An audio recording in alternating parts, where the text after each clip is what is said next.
안녕하세요. 화평케 하는 자입니다. 어젯밤에 저희 아내가 밤늦게까지 잠을 안 자고 침대에서 핸드폰을 보고 있더라고요. 그래서 아내는 이렇게 인스타로 이쁜 거 보는 거 되게 좋아하거든요. 여느 여자들처럼.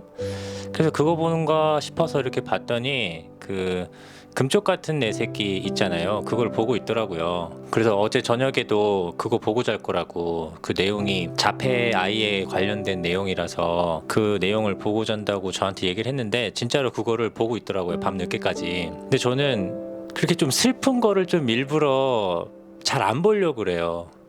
왜냐면은 제가 좀 그런 감정적인 거에 몰입하는 성격이라서 그렇게 슬픈 거를 보면은 저도 되게 딥하게 좀 슬퍼지는 그런 성격이라 가지고 이제 안 보고 저는 그냥 잤죠. 아침 일찍 일어나야 되니까.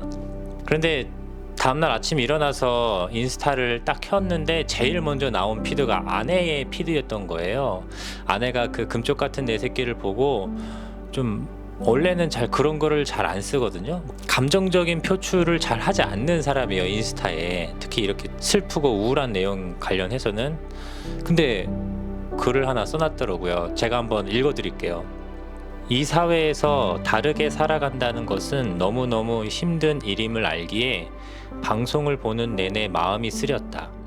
자폐나 발달 장애인을 우리 사회 구성원으로서 지속적으로 함께 편안하게 살 수 있도록 하는데 적극적인 사회였더라면 한 아이의 다름이 이렇게 가슴 찢어질 일이었을까?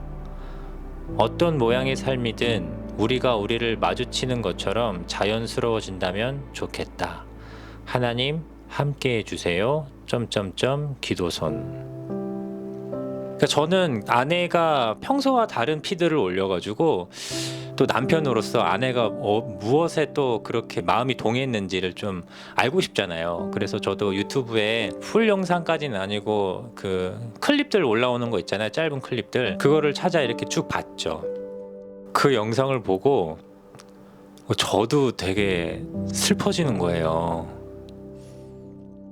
사랑했던 남편은 일찍 사망을 했고 이제 싱글맘으로서 아이를 혼자 이렇게 키워야 되는 상황. 그런데 그 아이가 자폐 증상을 보이는, 말도 하지 못하고 자신의 감정이나 의사 표현하는 것도 굉장히 서툴고, 무엇보다도 어머니로서 자기 아이가 그렇게 힘든 상황에 가는 것을 지켜봐야 되는 그 상황이 저도 너무 막 슬퍼지는 거죠.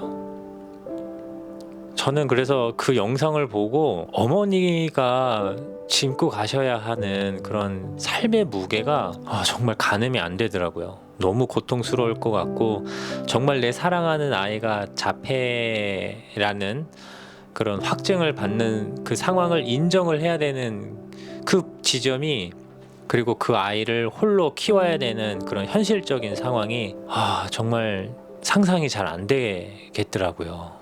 그래서 아내의 글처럼 우리 사회가 아픈 사람들, 취약계층에 있는 사람들과 함께 편안하게 살 수 있는 사회가 되면 참 좋겠다. 우리가 먼저 손 내밀어주고 함께 힘들어하고 또 우리가 힘이 돼줄 수 있는 사회가 되면 얼마나 좋을까. 그래서 노가다 점심 먹고 이 영상을 봤는데 청승맞게 좀 눈물이 좀 나더라고요. 좀 마음도 되게 좀 슬프고, 어떻게 하면 이분들을 도와줄 수 있을까, 좀 돕고 싶다, 함께 하고 싶다, 이런 생각이 좀 들었었습니다. 근데 제가 이렇게 이야기를 한다 그래서 제가 막 사람이 좋은 사람이거나 성품이 좋은 사람, 뭐 그런 사람은 아니에요. 그냥 특정 대상에게 정말 무기력할 정도로 타인의 아픔에 무조건 반응하는 그런 대상들이 한 두 대상들이 있어요. 첫 번째는 좀 희망이 없거나 그 좌절 가운데 빠진 사람들이고, 두 번째가 이제 이렇게 좀 힘든 아이들을 보면은 그러고 싶지도 않은데 정말 그냥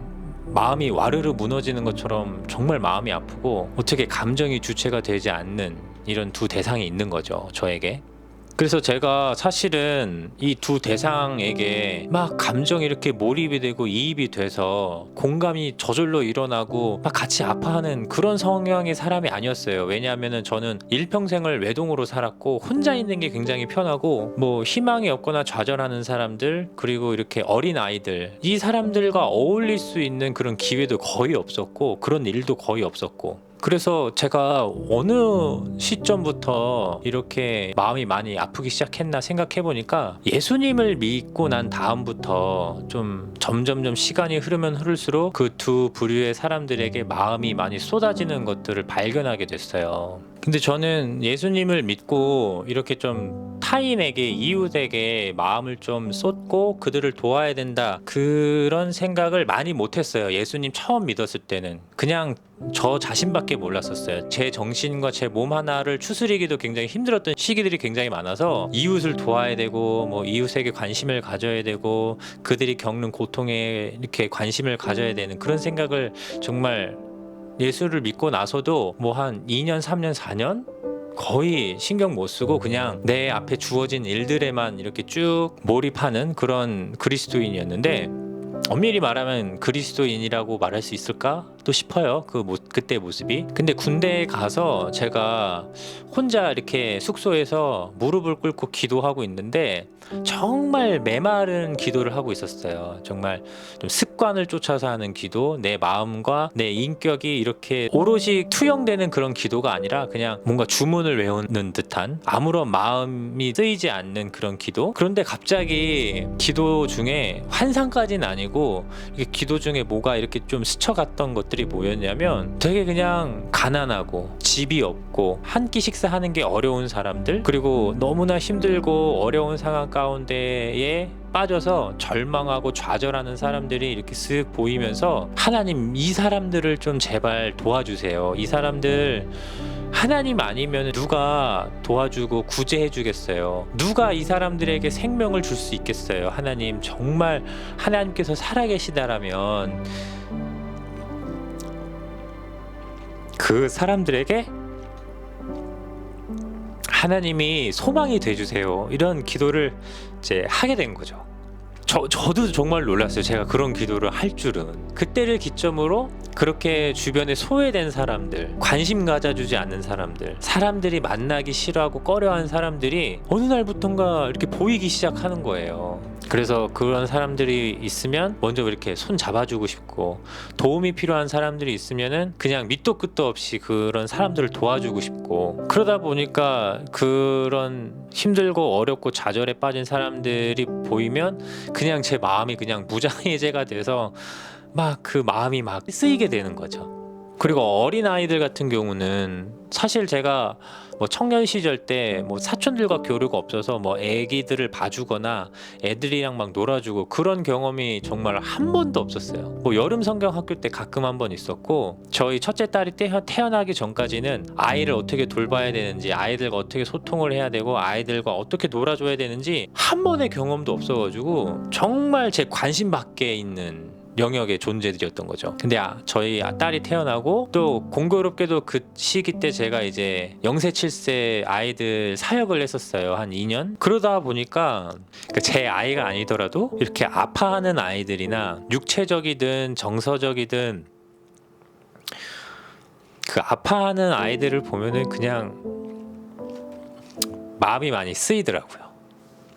이유는 모르겠어요. 그냥 제가 그 연령대가 되고 제 딸이 생겨서 그 0세 7세 아이들을 사역했다라는 것 때문인지도 모르겠지만 뭔가 제 마음을 많이 움직이는 거죠.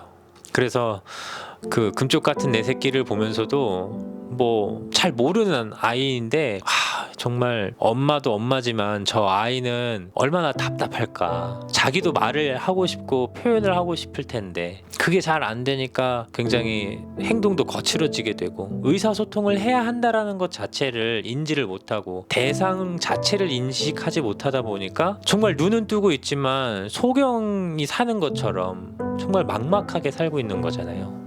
그래서 아무튼 사람마다 다르겠지만 제가 그냥 마음이 풀리고 무장해제가 돼서 밑도 끝도 없이 타인의 고통에 참여하게 되고 공감하게 되는 부류가 이렇게 두 부류가 있습니다. 아마 저 말고도 이 영상을 보시는 여러분들도 이렇게 타인의 고통에 밑도 끝도 없이 공감이 되시는 분들이 있을 거예요. 특정 영역에 따라서. 그게 저는 하나님께서 주신 그 대상을 향한 하나님의 마음이 아닐까라는 생각을 해봐요. 제가 요즘에 읽고 있는 질문하는 신학에 이런 문구가 있어요. 한번 들어보세요. 그리스도인이 된다는 것은 그리스도의 은혜로 고통 면제권을 받는 것이 아니다. 오히려 그리스도인이기에 우리는 그리스도를 따라 타자를 위한 대리적 고통을 겪을 수 있는 존재이기도 하다. 그러니까 예수님께서 온 인류의 죄를, 온 인류의 문제를 대신 짊어지시고 죽으심으로써 고통을 받지 않으실 전지전능한 하나님이 인간을 사랑하는 마음으로 그 고통을 받게 되신 거잖아요. 예수님께서. 그렇기 때문에 그 예수님의 가르침을 따르는 우리 그리스도인들은 나와 상관없는 사람, 마치 하나님과 인간의 질적인 차이가 커서 하나님과 인간 사이에 아무런 관계성이 없을 수도 있는데 일방적으로 하나님이 인간을 사랑하셔서 구제불능의 상황 가운데 있는 인간 스스로의 힘으로는 구제할 수 없는 그 죄의 문제를 대신 고통을 담당하심으로 우리에게 구원을 주셨던 것처럼 우리 또한 우리 옆에 있는 이웃, 우리와 아무 상관없지만 그들의 고통에 함께 동참하고 그들의 아픔을 내 아픔처럼 여겨서 그들을 사랑하는 것, 그들을 돌봐주고 그들에게 도움이 되어주는 것, 그러한 존재가 그리스도인이 아닐까라는 생각이 책을 보면서도 요즘 느끼게 됐어요. 그래서 오늘 영상을 마감하면서 이런 제안을 여러분들에게 드리고 싶은데, 오늘 이 영상을 보시는 여러분들께서 타인의 고통에 굉장히 민감하게 반응되는 특정 대상들이 있다면 오늘 그들을 위해서 잠시나마 두 손을 모으고 그들을 향한 기도를 하는 게 어떨까라는 제안을 조심스럽게 좀 해보고 싶습니다. 그들이 왜 고통을 받게 됐는지, 또 그들이 지금 겪고 있는 고통의 깊이와 넓이를 우리가 헤아려 볼 수도 없겠지만 적어도 주님께서 그들의 눈물을 닦아주시고 절망 가운데 빠진 사람들, 정신적으로 육체적으로 아픈 아이들, 그 기타 등등의 사람들에게 하나님이 눈물을 닦아주시고 그들에게 소망이 되어주시고 그들에게 하나님이 되실 수 있도록 은혜를 달라고 그런 기도를 해보는 게 어떨까 싶습니다.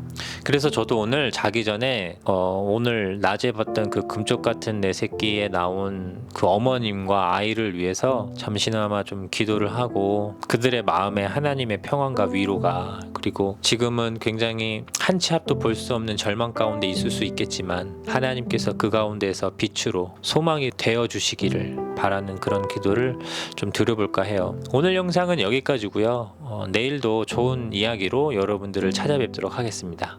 꼭 기도해 주시는 거 잊지 마시고요. 샬롬.